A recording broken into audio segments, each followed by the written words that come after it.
Hi, this is Jack McBrayer, and you're watching Search It Up with Sienna. Stay tuned.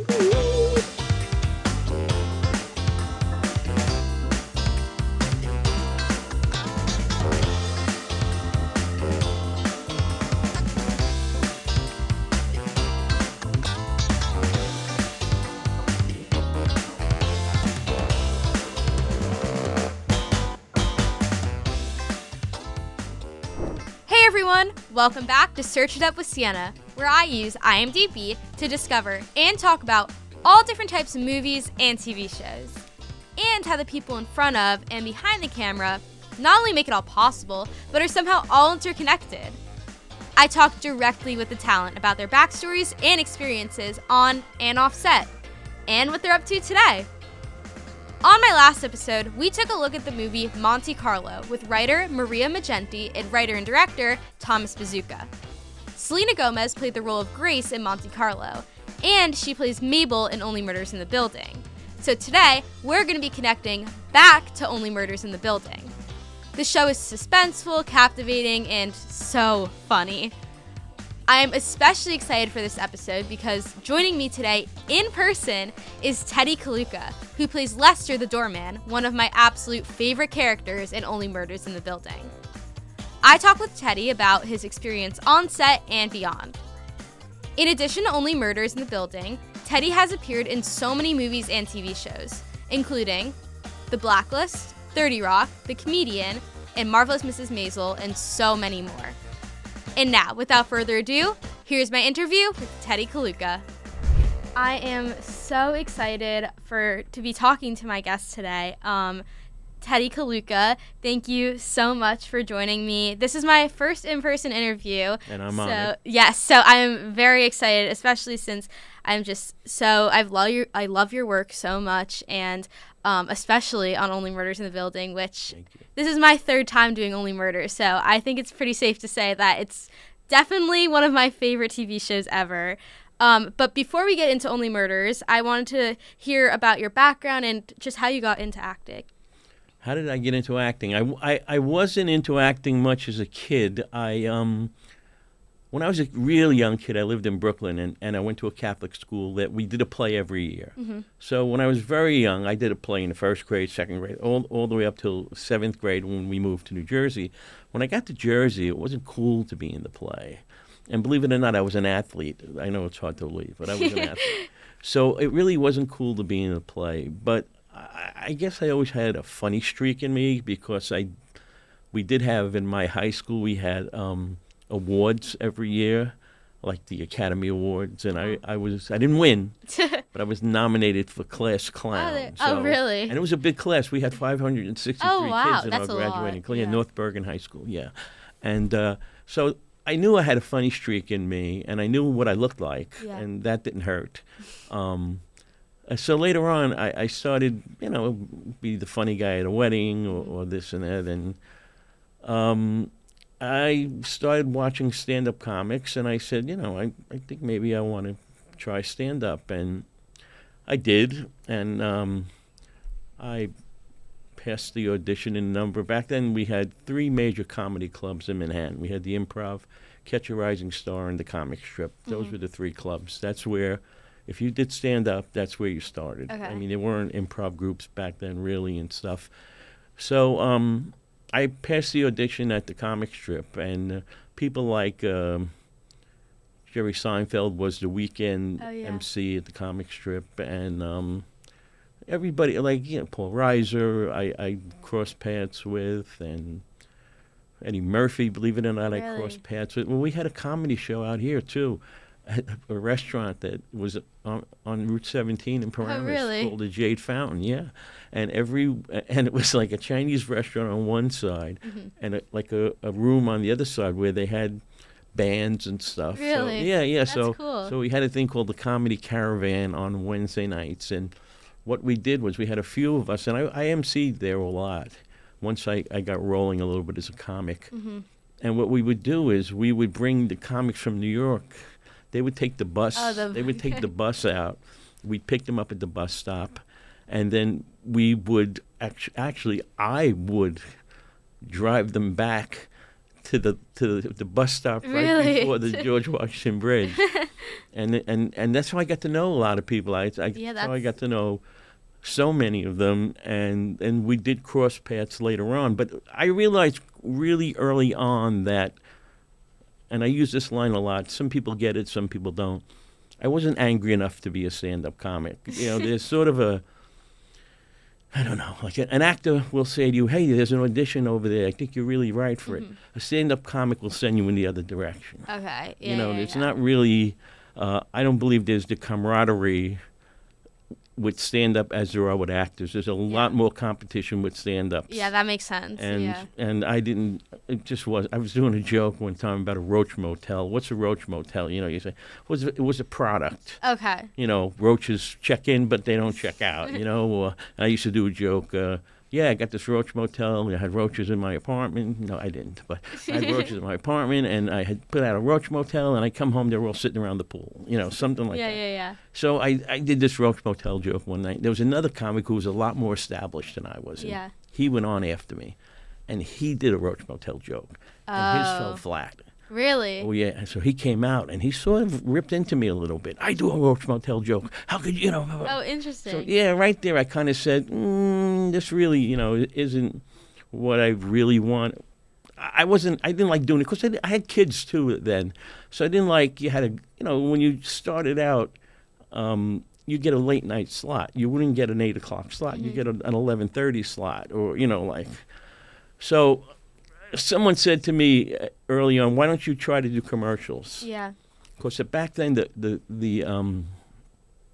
thoughts were in the business were comics think quick on their feet. Well, yeah, I'm sure doing stand-up definitely helped with your acting. That's it. So it did. So me being sort of a stand-up got me in a lot of doors, Yeah, and I clicked right away with a really good commercial agent, and who, when I sat at her desk the first time she met me, she said, "Kid, you got a great mug," in the face, So, and I hit right away. I started doing really commercials good. immediately. Yeah. And did tons and went all over the country. And Really? Wow. Yeah. That's really so cool. That's how I started. Yeah. And I understand that you're originally from Brooklyn. Were you involved? And you mentioned that you were involved in theater as a kid. Did you watch a lot of movies and TV shows? Was that something? I watched a lot of TV. Really? That's really what my mother. My mother worked nights, and she was divorced from my father, and we lived in a building where everyone knew everybody. So she could go to work, and like the lady across the hall, if we had a problem, me and my had two brothers, we would go over there, and she sort of babysat us, but we really babysat ourselves. Yeah. So I watched everything on television. That's why I know what I know. I do what I do because television is what I knew. Yeah. No. Yeah. I feel the same way. I feel like I grew up watching so many movies and TV all the time. And then when you moved to New Jersey, you mentioned that you were into sports. So when you were doing sports, I remember you mentioned it, but did you do acting at the same time? Not at all. Okay. You're Not just at all into sports. As a matter of fact, I have a friend who is a good friend of mine, and he owns a door company, right? He sells doors. It was his father's business. And he sells, maybe 150 doors at a time, And he was in every play. Really? And one day he said to me, and we were young when he said this, and I was still, early in the business for me.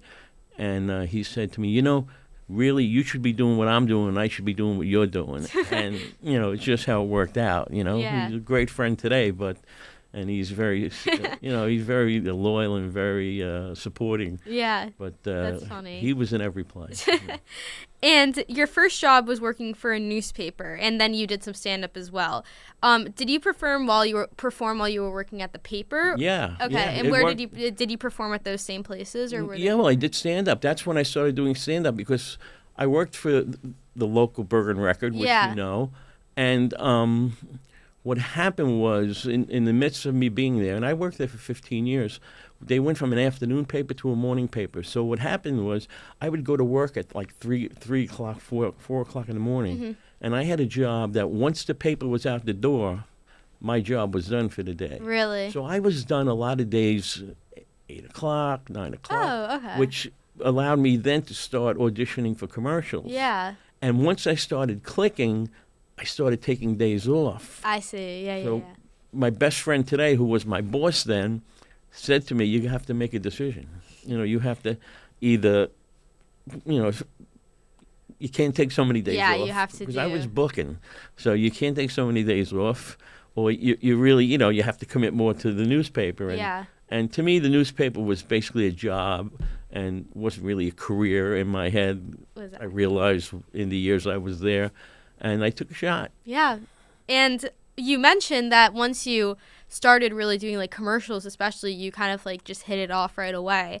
Do you remember your first professional like acting job or commercial you did? Yeah, my first professional acting job was for a company called Paragon Cable TV, which was in the Bronx. Okay. And it was a caveman. So that's the first commercial That's I remember doing, yeah. And then they came pretty quickly. Yeah. I mean, there was a time, and you'll get this, you'll understand this, where I had a spot running somewhere. Uh-huh. You know how they run, Yeah, so yeah. I had a spot running somewhere from around 1989 to 2007 for like Really? 18 years. Wow. I always had commercial money That's coming so in, so cool. you understand what Yeah, that yeah, means too. yeah. Yeah, so it was great. And then 2007 we went on strike, I think, for the commercial. Yeah. We went on strike in 2007. But I was on Broadway in 2007, which is the only Broadway show I ever did. I did the Ritz Okay, with that's Rosie so cool. Perez. Wow. Yeah, it was Yeah. fun. And I remember saying that I'm on Broadway and it was just like a whole crazy thing, like this hit. Oh, I'm on Broadway, but I'm not doing any more commercials. Yeah. Like what happened, you Yeah. know? But now recently I've had I guess with Murders it's helped a lot where I've booked a couple of things pretty easily. Yeah, I'm sure. I Yeah. mean, and that like brings me right into my next question. I mean, so like now moving into Only Murders, you previously worked with so Jamie Babbitt, and I know she directed Gilmore Girls, which is another show I like. And you worked with her on a couple of projects, and she directed the first episode of Only Murders. So I kind of researched a little bit, and I heard that there was that connection with her kind of helped to land you that role. Absolutely. I remember I did. I met Jamie doing Marvelous Mrs. Maisel. Got it. And I think I had 2 lines maybe, and we were shooting, and she came over to me and she said, "Just run them together. Uh-huh. Don't take any breath. Just run them together." And I did what she wanted me to do. Yeah. And then about, I don't know, maybe 6 months later or so, all of a sudden my agent got a call and said, Jamie Babbitt wants to know if you're available to do this movie called The Stand-In with Drew Barrymore. Okay. And I said, yeah, I don't have to audition, just show up. Yeah. So I did that then. And then I first read for the Teddy Demas role. Really? That's Yeah. interesting. Yeah, Wow. I read for the Teddy Demas, which Nathan Lane obviously got, and I don't even know yet if I knew it was Jamie. At that point, I didn't know it was Jamie. Uh-huh. Then they called me and they said they would, the role went to someone else, and they would like you to they would like to meet you to possibly play the doorman. Mm-hmm. And then I met John Hoffman over Zoom. Of course, we were in the midst of COVID, yeah. and I'm going to tell you now. I'm going to go into the story there. So I knew it was Jamie already, and Jamie opened the door for me, obviously. Yeah. But what happened then when I was reading for John Hoffman, I said, and this is my little theater company that we talked about Yeah. before. I brought a play to my little theater company in 2019, and I said, there's this play that Steve Martin adapted called The Underpants. Okay. And I said, it's funny. we should do it. And we had 2 other people there who were, I'd say I'm third in command. So 2 other people, they read the play and they said, yeah, it's fun. We should do it. Let's audition people with it. So we were auditioning people. And as we were auditioning people, I forgot in my head that there was an older character in it. He came in like at about page 26. He was a nutty scientist, because the play it's sort of a farce about a woman, and it's set many years ago. You don't know Yeah. when it is set, but it's a woman who was in the town square. She fell down, her legs went up in the air, and everybody in the town saw her underpants. All right, so it's it's Steve Martin, but he adapted it. He didn't actually write it. So the bit is that everybody in town. Her husband owns a rooming house, so all these different people now try to get into the rooming house because the woman with the underpants. Anyway, so there was this character who comes in about page 26, I think, and he comes in and he says nothing. He just comes in and he's in the living room of the boarding house or the rooming house, and he just looks around. Doesn't say anything. And literally, I'm telling you, I didn't open my mouth, and it really worked. I mean, it was very funny. For whatever reason, my friends, we talked about it. And then he comes back for about 20 pages at the end. So as we're auditioning people, I said, I'm going to play that role. So he said, all right, great. So I played the role. It was a lot of fun. 2 years later, not knowing this, I get the call to do Murders in the Building, or to read for Murders in the Building. So I meet John Hoffman over Zoom, and we're talking, and I said to him, John, I said, and he's the greatest man in the world. I know you've seen his name. Amazing, the best. I said, John, I don't know if this means anything, I said, but I did Steve's play, The Underpants, a couple of years ago, and he goes, "Oh, Steve loves hearing that." But that, I think that's what closed the door. Really? But I actually thought when I got the job, it was going to be just like, have a good day. Yeah. And that's what I thought it was going to be. That's a lot of parts I played were over the years. And when you did it over Zoom, was it just John Hoffman on the phone and Jamie, or were there others? No, it was John. I guess Jamie was in the room. Yeah, Jamie was in the room. And you really don't know who's in the room. Who else? Over Zoom, Yeah, makes sense. Yeah. But John is the absolute. I've learned. I mean, just a couple of things over the years when I found out that I was dying, and then I didn't know I was going to be in a casket, and my wife wasn't happy about it at all. Really? So she got upset, and so I called John. I said, I can't do this. I said, I really can't. Can't we come up with another idea? And he said, "Oh, really?" He said, "Steve has an idea for a bit." And you know the bit. Of course, yeah. And so John calls my wife and just eased her and said to her, basically what he said to her was, "I just need to establish his face in there." Yeah. So I was in there about 20 minutes, maybe a half hour. Really? And my body double was in there about 4 hours. Really? Yeah. Oh my God. So and I owe everything to John Hoffman because he just took the character and he sent me an email right after the last strike and the writer's strike, and he writes an email, says, "We're back in the writer's room and Lester is on our mind." What does that mean? What does that mean? I had no idea. Yeah. And little did I find out, I don't know if you know, you probably heard the story that I didn't even know until I was watching a Fairlawn High School baseball game, and the script came over my phone. And then you saw it. And I saw it, and I was, oh, my God, and I couldn't tell anybody. Yeah. And then I didn't tell anybody except for my wife and my agent. So none of my kids knew, my grandkids didn't know. No one knew, and it was a shock for everybody. It was a shock for the audience. Yeah. Oh, yeah, 100%. And we'll get into a little bit more about that and you finding out, and then the process of shooting the whole season, where it's really centered around you because you're the victim.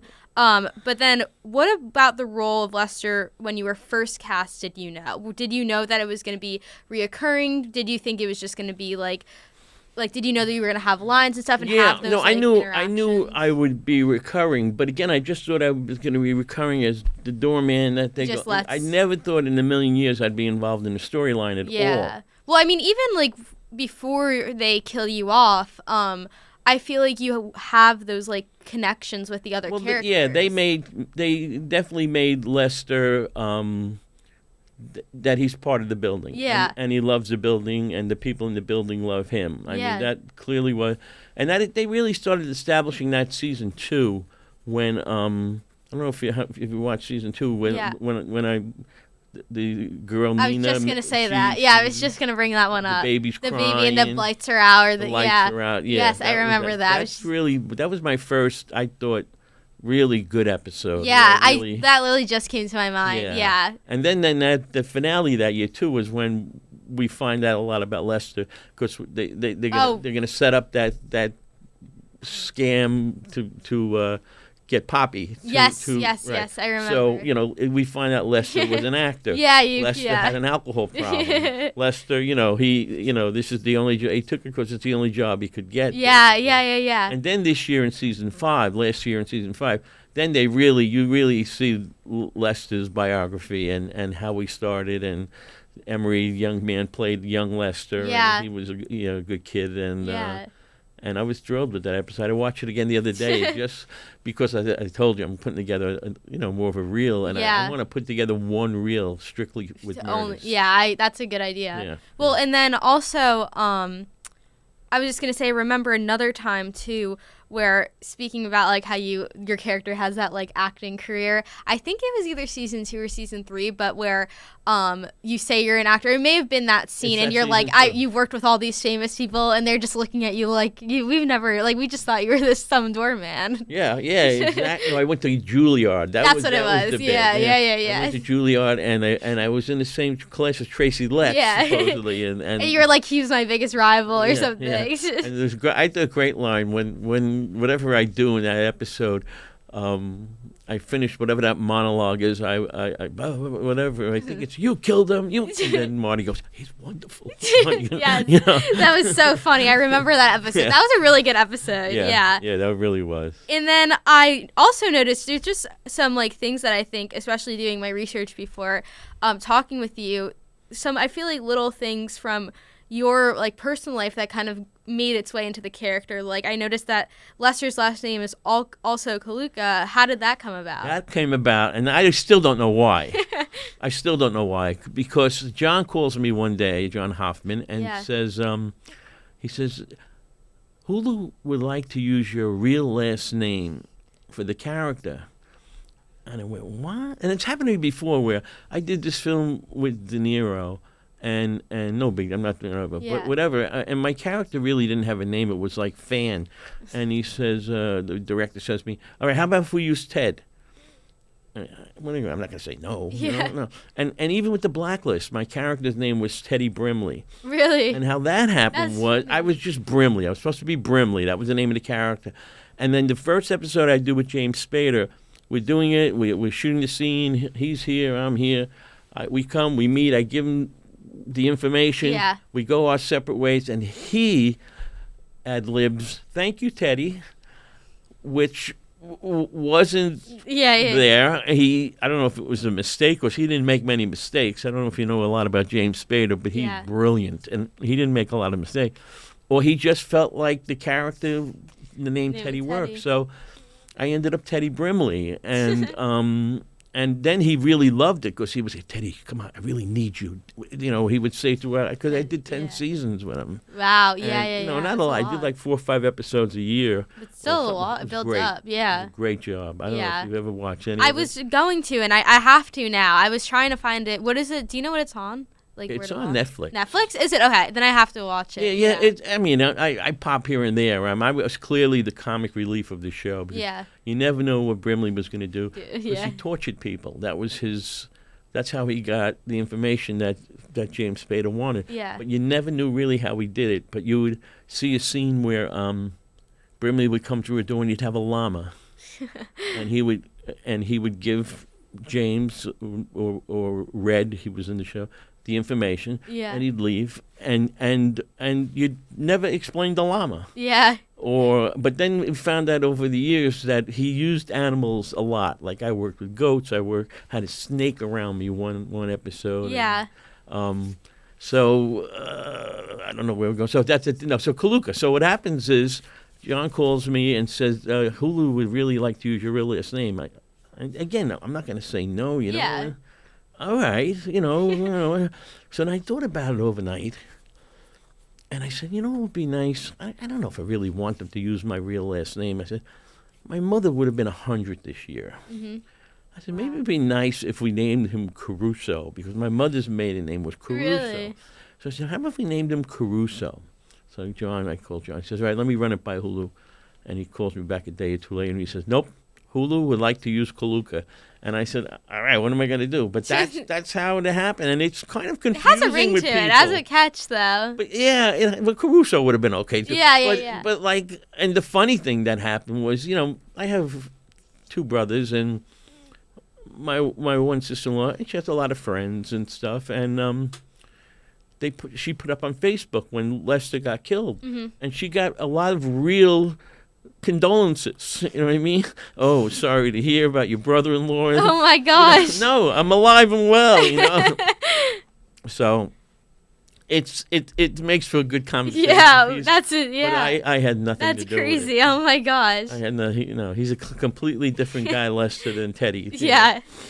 But one thing is, he grew up in Flatbush, right? The character grew up in Flatbush. The character. And was that something you added to the character? Or was okay? That was already. No, that was mainly because evidently Bobby Carnival's Cleaners was in Flatbush, and they said the young Lester. He said, "I grew up across the street from your Cleaners, so I know who you are." Yeah. And was there anything else from your personal life that you kind of influenced or worked into the character? Just the fact that I had kids. I really had kids, and I had grandkids, and they mean more to me than anything, than any job, honestly, or any. And no, not really. I mean, I was a blue collar guy. I always played blue collar characters. Lester might have been this. In almost 40 years, might have been the second or third job that I wore a tie in. Really? Yeah. So I was always, the repairman or the black on the Dirty Rock. I was a stage manager. Yeah. So it was always I always played blue collar characters for the most part. One thing I saw is before talking to you, I did. Watch a couple episodes that you were in of Marvelous Mrs. Maisel, and I thought it was really funny how your character is always smoking outside, and every episode he gets yelled at. I'm not a smoker, so that was kind of that was. It was funny. It was interesting. No, it's funny because every episode you just get yelled at for the same thing. They always wanted me to have the cigarette, and like, oh, gee, and fun. And the last one, and that's Amy Palladino. Yeah. She's very specific. I did an episode with what's his name? He played the father of the husband, comic. Anyway, okay, yeah. But I'll think of it. And I did an episode with him, and it was, I think, the last episode I did. And he said something that, if you really think about it, he said, with Amy, you don't change a comma. Yeah. He said, you don't, you do what you just, you say it exactly the way. And what happened was, the last scene I did with her, and it was with him, and again, I'll think of his name eventually, before we finish this, hopefully. We were sitting in this... it was supposed to be like a bar, and Mrs. Maisel was on stage, doing whatever. And I said, and Amy wasn't there that day. And I said, well, she's got me smoking. I probably got a. He goes, don't worry about it. He said, don't worry. He said, and that was the only episode I didn't smoke in. But I think I might have picked up the cigarettes or something, but if Amy was there, I would have been smoking. Yeah. Well, it comes out good, so she obviously has something good, very good detail. Yeah, and that's what she was, detail about everything. Yeah, definitely. Like, shave your mustache. No, it's the 50s. No, there weren't a lot of mustaches. Yeah, she said, shave your mustache. And then back to Only Murders, and you mentioned that John emailed you and was like, "We know we're gonna kill off. We're thinking about killing off your character." No, he didn't say that. But he did. He said we have you in mind. And Lester is on our mind. Yeah. And then, but did you have any? They didn't have any other idea in the earlier seasons about Lester in mind, or was that the first you heard of it? First, I heard of it. But I heard my name mentioned during like season 1, season 2, season 3 of me. Maybe I was the killer. Really interesting. Yeah. That's really interesting. Yeah, a lot of people, said, "Oh, I thought maybe it was you." Lester. Yeah. So, but no, and when, like we said, it was such a shock. So many people were upset over it. Because I follow all the little Facebook things. I read them, and so many people were upset. And even not as much now, but between season 4 and season 5. when people were catching up, I would get, "Oh, Lester, I'm so sorry." And the show's been off for 6 months, Yeah. and that's how I know they were catching up. Yeah. Yeah. No, I mean, it was definitely a surprise. It's funny too, though, because now like looking Kevin back- Pollak was. Oh, okay. There we go. But thinking back now too, I just like what's interesting is you did have like those little scenes before you died, which is like you think back to it and they're just like almost like something that Only Murders does so well is like kind of teasing it, but you have no idea watching it through the first time. So it comes as like a total surprise. Like even with this past season, season 5, I thought it was just so interesting how with like the Tina Fey, like they were playing the podcast and everything, and then my brain, I had no idea that it had anything to do with it was going to be her. And I wish I remembered which episode it was, but there's an episode of season 5 where Tina is just walking in the background in the building. No, wait, is there really? Yep. I have to go back and It's watch early this on. now. It's early on, and I'm trying to remember. It might is be so one or interesting. two because I believe I was in the episode. Okay, yeah. And you just see a glimpse of her going by in the lobby. So you know Really? it's a lobby scene. Well, it's interesting because I'm sure that's going to have some sort of role in season 6 maybe with coming back into it or something. Yeah. Like a flashback. And they didn't. I mean, somebody had to tell me. Yeah. I mean, it wasn't a scene that I was in. That's real. And, Wow, that's really interesting. She just sort of walks by. Wow, I definitely have to go back and see this Yeah. now. And then something I also really love about Only Murders is that the Arconia, I feel like and you're so close to the Arconia because you're like, basically it's like caretaker. It feels like its own character because it's It just is a so character in the nostalgic. show. Yeah. Does working in that setting influence the way you approach your performance? So being this big role that supports the Arconia and just loves everything in it, does that influence the way you approach Lester? Well, as an actor, I did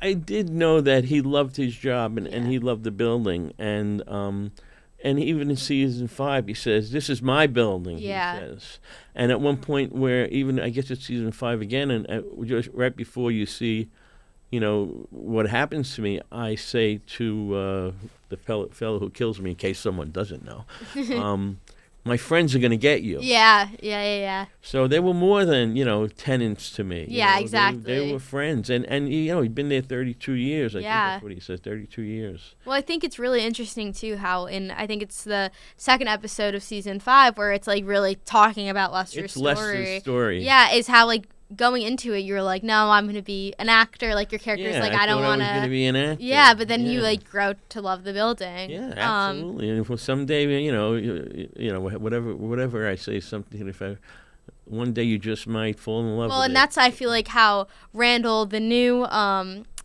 doorman, the one you're training in the season, I feel like you kind of see that start to happen to him towards the end, too, as he starts to fall in love with it. Absolutely. But Lester's also often, what I found too, he's also kind of always there in like the tense moments, especially like if the trio is like about to break a case or something, but there's just that like one thing they're missing. But you kind of like stay calm. Like we never really see you overreact or just like get like all very like emotional really, even, except I guess like especially when we see like what really happened with you dying. That's like the only exception. I think when Lester was acting, like in season 2, that's true. That's those two exceptions. That, whatever, you killed him. He was my whatever I said. I don't. But how do you decide when to react like that and like when to just have that like kind of neutral calmness? It's. Is it just something like come up on the spot? Yeah, you don't really plan it. Yeah, it's like let me read the scene and let me see which way it goes, and John doesn't even. He never really. I mean, he's there all the time, which is unusual for a showrunner. Yeah. I mean, usually I did the Blacklist, like I said, for 10 years. I think I saw the showrunners 3 times. Really? Yeah, I think, and the 2 of the times when they celebrated the 100th and the 200th episode, so they weren't around at all. Yeah. But what's great about John is I could say to him, "Hey, John, how about this?" And he'd say, "Yeah, go try that." And one thing about John too is he let you go a little bit. Like I don't know if it's this season or last season where I have a scene with Steve, and Steve really can't wait to get away from me. And I'm saying to him, yeah, I got married here, and Steve's in the lobby. Go, yeah, that's great, that's great. And then he sort of brushes me off and walks away. And I said, and this wasn't in the script. He said, have a good day. And then I just went, yeah, gonna be a good day. We're having a wedding, and whatever. And John left that in. Yeah. And little things like that. Yeah. That's really cool.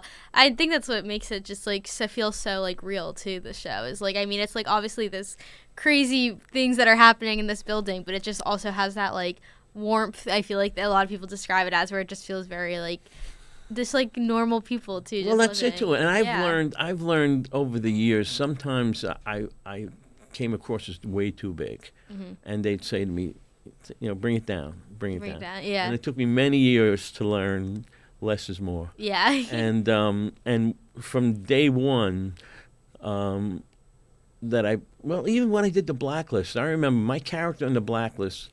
He had an oxygen tank. He had the thing in his nose. He would be the last guy you would think would be interrogating and torturing people. That's what made it funny.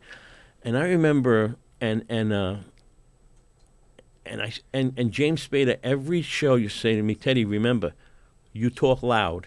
Your character talks loud. Yeah. And all right, so it became a regular thing. I need lunch. Blah, blah, blah, whatever it was. And we have directors come in and out. You know how it works. Directors come in and out. They're not with the show, really. They're hired guns, sort of like the actors. And I remember one director was there one day, and we were rehearsing. And I did whatever I do, and he went, whoa, whoa, whoa, whoa, bring it down, bring it down, bring it down. I went, all right. And I said, in a way, I said to him, I don't know if I told him that. I might have. I said, but I have to tell you, James tells me every episode that, remember, you talk loud. Yeah. So the next take, I did the same exact thing. And he said, that's good. That's good. He said, So sometimes, and even commercials, sometimes they want you to be bigger than life. Yeah. But I learned on stage to really keep it small. Yeah.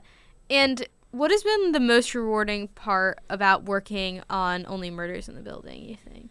Oh, boy. Just that it's such a popular show. And like I have a brother that lives in Indiana, and he calls me up all hours of the day and night and says, Ted, here, talk to this person. They're big fans of the Blacklist. Well, talk to this person. They love Lester, and he does it all the time. Aww. And yeah, just the fact that, and I don't know if you know this, but let's put it this way. I'm on the list that goes to the SAG nominating committee, right? Yeah. So there's the SAG nominating committee who actually nominates who's up for a SAG award. Yeah. So I'm on that list of 118 different actors. Yeah, that's really cool. Our show is just Steve, Marty, Michael, Christoph Waltz, and Logan Lerman. Really? And me. The six of us are on that list for murder. So really? I'm never going to be one of them. We'll see. We never know. We'll know Monday, but it's not happening. I mean, even to be considered. I'm telling you, to be one of the 118 of, if you think who's on the list, Seth Rogen's on the list, Harrison Ford's on the list. Yeah. Anybody from any comedy is on the list. Anybody who. So just to make it to that list is me, it's great. 100%. Yeah. And the cast, I feel just works, and you were talking about this a little bit before, how just even John Hoffman, how everyone is just so nice and just very welcoming, and you can see that how they even when you're your characters, you guys work so well together, and even when new ones are introduced. So do you ever spend time together off set as a cast, or get to know each other? Or? No, not really. No. What about on set? On set, everybody sits around. Yeah. Just I'm sitting there, and I'm sitting there, Steve, Marty, Meryl Streep, and Selena, and I'm saying, what the hell am I doing here? Really? Yeah. And it's but everybody, when I met Meryl, I didn't meet Meryl until I didn't do a scene with her. The only scene I've ever done with Meryl was the wedding scene, but I worked maybe a day or two. I don't know when she was there also, but I didn't meet her. She was on season 3, and I didn't meet her until the rap party, or maybe whatever it was. Yeah. So I was at the rap party. I was sitting with Michael C.O. Creighton, and she came over because she had worked with him. And I said, "Oh, hi, I'm Teddy. I play Lester." And she goes, "I know who you are." And I went, "Oh my God, Yeah. Meryl Streep knows who I am." But she only knew because she had watched the seasons before, And but even this year, Renee Zellweger came up to me and said, "You're the hero this season." She said to me. So yeah, I mean, Christoph Waltz was great. I'm telling you, just. No one has come on that show. Yeah. And I think it's just because of who John is, and he knows who he's hiring. Yeah. And if they have an ego, they leave it at the door. Yeah. And you've worked in comedy for a long time, as we were talking about since the beginning of this episode so far. So how has your understanding of comedy changed as you've gotten older? Like, especially working on shows like Curb Your Enthusiasm versus Only Murders in the Building. Is there has your way of approaching it, or just what you've learned from it, changed? Yeah. Well, I've learned is don't try to be funny. Yeah. That I learned, early on, when I was doing commercials, you had to be that big character, that big over the top. Mm-hmm. But then I learned, later on, let it happen. Mm-hmm.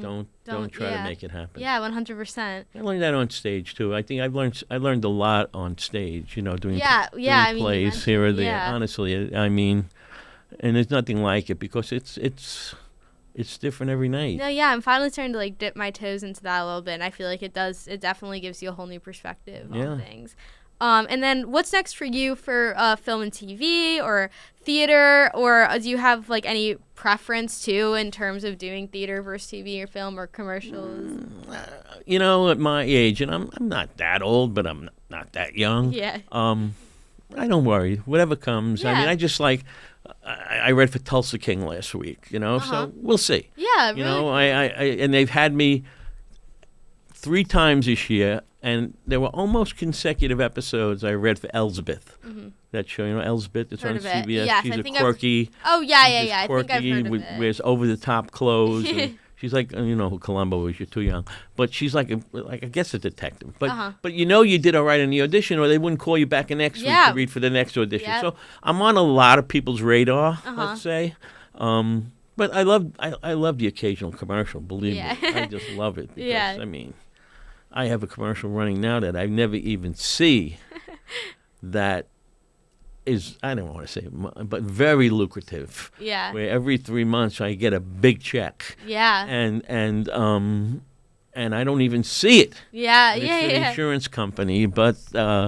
As a matter of fact, I just called the agent the other day because it was due December 16th. I said, I don't want to sound greedy. I said, but did that, I'll tell you, Travelers Insurance Company, it didn't come in yet, but we got a note telling us that it's coming in. And all right, that's all I'm not greedy, thank you. And so I love the commercial thing. Yeah. I do, I really do. And I know you work closely and help build that theater company in Hackensack, and you said you're still involved with it. Oh, yeah. You said you have a play coming up with that, too. Yeah, I'm doing a play called Over the River and Through the Woods. It's written by a man named Joe DiPietro, who actually grew up in Ordell. Oh, wow. And he's got it.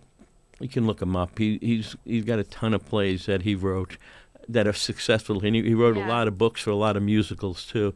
So we've got him involved a little bit with us because I know his cousin, and I know this play for years, and I always said, when I get older, I'd really love to do this play because it's touch. It's a lovely play.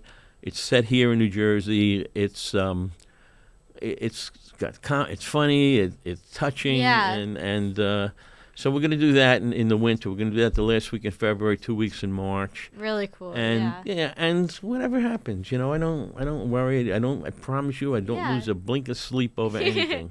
No, I mean, it's good because you can tell you definitely enjoy doing it too, which is good. Yeah, I love working. Yeah. And now getting to sort of our last couple questions here, I do something with some of my guests called rapid fire. It's not necessarily that rapid fire, so you don't have to worry. But it's just a few questions. I would say it's more just like random fun questions that just like, again, like first kind of response that comes to your head. But right, we're good to do it? Okay. So what is your favorite area of New York City? New York City, meaning Manhattan, Yes. you want to say?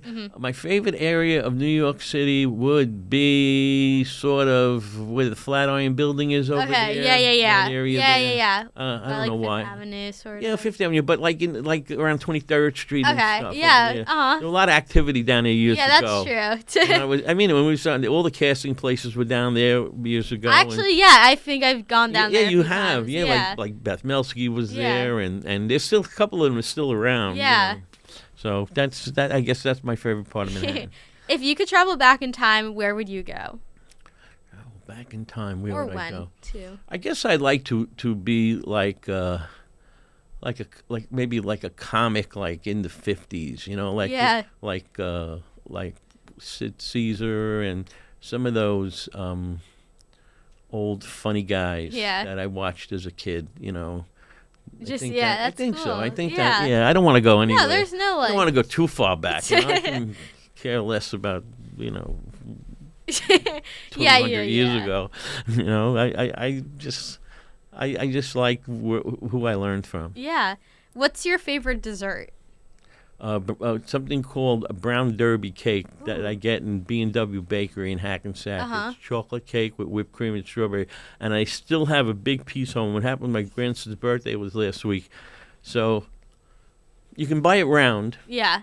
Or you can buy it long. Or long. Okay. So I bought it. So he turned 19, my grandson. And my wife said, "Don't get the round one. It's too hard to cut." Yeah. My birthday was December 10th, so we had the round. Too hard to cut. Get this. So I go, all right. I call them up and say, "Well, order, but I need the big one. I mean, I don't need a round one. It's too hard to cut." My wife said, can I get a quarter sheet?" I go, "No. You got to get a half. All right, give me a half sheet." So I got a half sheet of this cake. It was $88. Oh, my gosh. And I still have a piece like this left downstairs in the fridge. We had it yesterday morning. Oh, my gosh. So that's my favorite dessert. Is there anyone you would call your hero? My hero, Lou Costello. I don't know if you know who Lou Costello, Abbott and Costello. They were a comedy team, and they had a TV show when I was a kid. A little more modern. I don't know if I'd call him a hero, but I'd call him a sort of role model in a way, because he's the person I saw on Broadway. You know who Danny Aiello is? The name sounds familiar. Yeah, he was Spike Lee's movie, whatever that famous Spike Lee. But Danny, if you look up Danny came from Bergen County. Really? And I got to meet him a couple of times, and I'll tell you a really quick story. He was on a radio show one day, and it was a call-in show. And I called up and I said, "Hey, Danny, I'm just starting out, and Do the Right Thing." That's the movie I was thinking of, Spike Lee. And I'm just starting out, and you got any advice for me and stuff? And he said, yeah, kid, I got advice for you. Yeah, he said, know the difference between being obnoxious and persistent. Yeah. So I said, all right, that makes sense. So I would have 20 years pass. I have to take my wife to Hackensack Hospital for just some tests. This is like, again, this is 2007, because right before I did the play, the Ritz. So we're walking through Hackensack, the hospital, and we're walking through, and all of a sudden I say, "Oh my God!" to my wife. I said, "That's Danny Aiello coming towards us." Oh my gosh! And he's walking towards us, and I said, stopped him. I said, "Danny," I said, I know you don't know me, but I'm an actor, and 20 years ago I talked to you on a radio station, on a radio show, and I asked you for advice, and you told me, know the difference between being obnoxious and persistent. And when I said that, he went, "Oh, wow, this guy really knows." I mean, he keeps saying kid because of what he said. He said, "This guy really did talk to me, because evidently he must have told everybody that." Yeah. So I said, "I got to tell you," and I just got the job. "I got to tell you, I just got my first Broadway show I'm going to do." And he's with another guy, and he says, "See this kid? He said, see this kid, 20 years ago, I told him the difference between being obnoxious and being persistent. And now he's doing his first Broadway show," he said, So So yeah, Dan, you should look him up. He was a fun Yeah. actor. He Aw. was bigger than life, but he was a fun actor. That's so cool, though. That's like crazy. You He saw lived in him. Ramsey. I used to drive by his house just to hope to see him. Aw. What is your most memorable experience on any set that you've been on? I did one day on Curb Your Enthusiasm. Yeah. And my scene was Mel Brooks, Anne Bancroft, who was his wife, who was a great actress. Yeah. And other actors, but I got to sit. We were waiting out rain because it was raining, and we were waiting, and we didn't have any dressing rooms. Yeah. They had everybody in the back of one camper. So I got to sit in the back of one camper, and I didn't open my mouth. I kept my mouth shut, and it was Larry David, Mel Brooks, Wow. and Bancroft, a guy named Larry Charles who wrote a lot of Seinfeld episodes, and me and another day player, and I didn't say a word. And the funny thing, even like I guess Mel Brooks, I'm the same size of him, and Yeah. we sort of, not that we look alike, but he's got whatever. I'm Italian, he's Jewish, I guess. But the director said, hey Mel, see this? This guy's the new young Mel Brooks. He said, and then Mel hired me to be in the producers. I did the producers. Yeah. Yeah, I mean, it's all about the connection. Yeah. Really. Oh yeah. I worked with a lot of people who, like, again, who I knew years ago from stand-up. Paul Reiser, he put me on his show. Yeah, I mean, that's great. Just Larry. saying, I didn't know Larry, but I used to watch Larry at the Improv when I was. And I just said to him when I met him at the audition, I said, hey, Larry, I used to watch you at the Improv. And he said, yeah. And then he hired me. And, so I have a lot of stories like that where I can tell you, like, I worked with a director once years ago on a film, and I know I'm going on here. No. I love to hear it. It was called Mortal Thoughts. And so then I got this audition to read for this part opposite De Niro in a movie called The Comedian. And it was just early on in the internet, or maybe I was learning the internet. And I said, let me see what this director did. I said, oh, man, I did a movie with this guy. I said, I think it was an extra. I said, but he don't know that. I said, and it was a crazy night. It was a night Bruce Willis was in the movie, and it goes back to a casket. Bruce Willis was in this movie, and Bruce Willis was supposed to get in the casket because he gets killed in the movie, and he wouldn't get in it. Really? And he held up production for hours. And we were talking to Bayonne. Your mother said Bayonne. We were in a funeral home in Bayonne, and we just waited for hours, and then finally he did it. So I said, this guy, his name was Taylor Hackford. He's married to Helen Mirren. Taylor Hackford's the director. I said, he did Mortal Thoughts. That's the movie that Bruce Willis wouldn't get. So when I met him, I said, I worked for you, and I didn't say I was an extra. I said, I worked for you on Mortal Thoughts, and I said, and I didn't mention any names. I said, and it was the night that your star wouldn't get into the casket. And he said to me, but he did. He said to me, and he hired me right away. He basically hired me on the spot. Wow, it's amazing. And my last question is there any advice you'd give to aspiring young actors? It's so hard now because it's such a different business. When I was a young actor, we could get into every building. Yeah. We can go slide our pictures under the door, but I would again, like I said to you, the first thing I would tell them is do theater. Yeah. Do theater, because everything comes from theater, and you learn, even if you do it in high school. It's the same process. You start out where you read the script. Yeah. You block. It's the same process, whether you're on Broadway or whether you're in high school. Yeah. I'm telling you, it's the same exact process. Yeah. So that's what I tell young actors.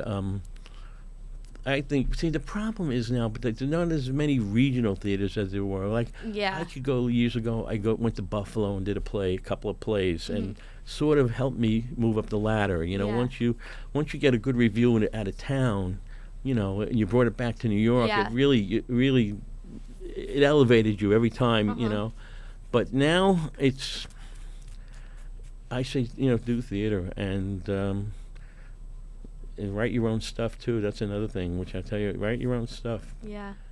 but it's a different world now. It Yeah. really is. It really is. It's just no. We used to meet every Monday, a bunch of actors, and we would go like 5 of us together, and we'd go to 10 different casting offices, and we'd just leave our pictures, and then we'd go to lunch. And we did that for years, you know. Really? And what we also used to do, we used to produce our own showcases where we would rent the theater for a week, and we would put up 1 act, and everybody would chip in, and we'd rent the theater for a week, and we'd do only comedies, and that's how we got agents in to see us. Yeah. That's really cool. Wow. Yeah, we did that. That was great, and we used to do it right in the middle of Broadway, right on 45th Street. And we had this great little theater. It was upstairs there were 2 theaters in the building, and you could go rent it for a week at a time. So we would go in on a Monday, and it was basically no set. It was, like chairs and tables. Yeah. And then we would go up, and we would load in on a Monday, and we'd do like a show on Tuesday.